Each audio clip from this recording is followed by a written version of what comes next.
Rated T for Teen.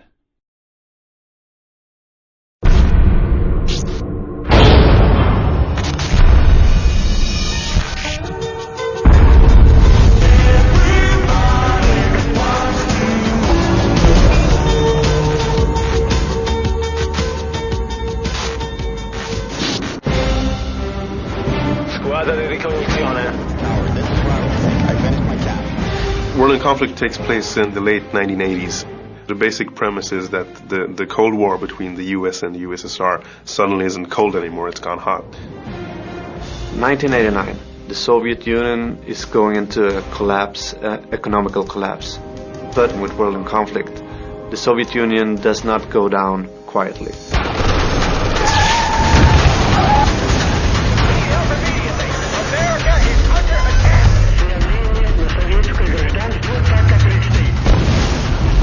The Cold War setting was brought about by two big considerations. We wanted to go back to an era where the superpowers would duke it out.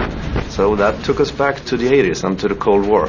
And we wanted to go into real-world hardware, and we wanted to have the hardware that we all know and love. The big tanks, the big helicopters, the big guns. There's such an endless well of wonderful military hardware to sort of scoop from.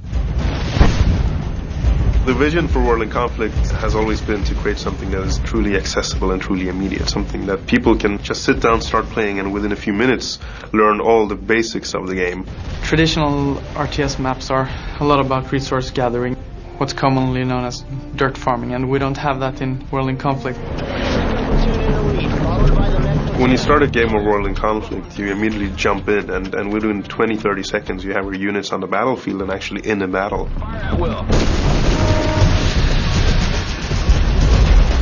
It's extremely fast-paced. You get in, you get your butt kicked. When you play it online, it's really, really intense. It's absolutely frantic battles. There's explosions everywhere, and your first thoughts are just, whoa, what am I doing here? Whoa, I can't handle this. In World in Conflict, there's three factions. The United States, the USSR, and NATO. So we have these two superpowers that are going to basically start fighting each other. And we've gone to great lengths to make sure that the story is really plausible. So we've been sending the team around the world. So we've had a few guys be in Seattle and make sure they got some good reference photos there for the Seattle maps. We went there, took thousands of photographs, and recreated many of the famous houses and locations in great detail. We've been in the Mojave Desert, just making sure that we really got the desert look, and also visiting an Air Force base, making sure we have the sort of real US military feel. The Cold War is an extremely interesting piece of history. To make sure that we can truly depict that in a game, in sort of a what-if scenario, it's important to try to understand what the Cold War was really about. We've really tried to make it into a realistic scenario.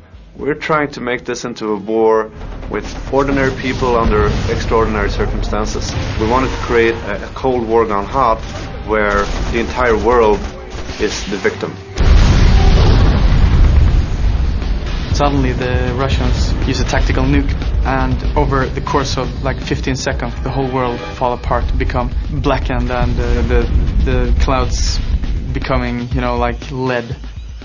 That's core World in Conflict. You have something beautiful, something lush, and you just tear it to pieces. Everything in the game is destructible, basically, except for Mother Earth. This means that all the forests, all the trees, all the houses, everything, every fence, every house, every car, every bridge, everything can be destroyed. So Seattle is in for a surprise in World in Conflict, you might say.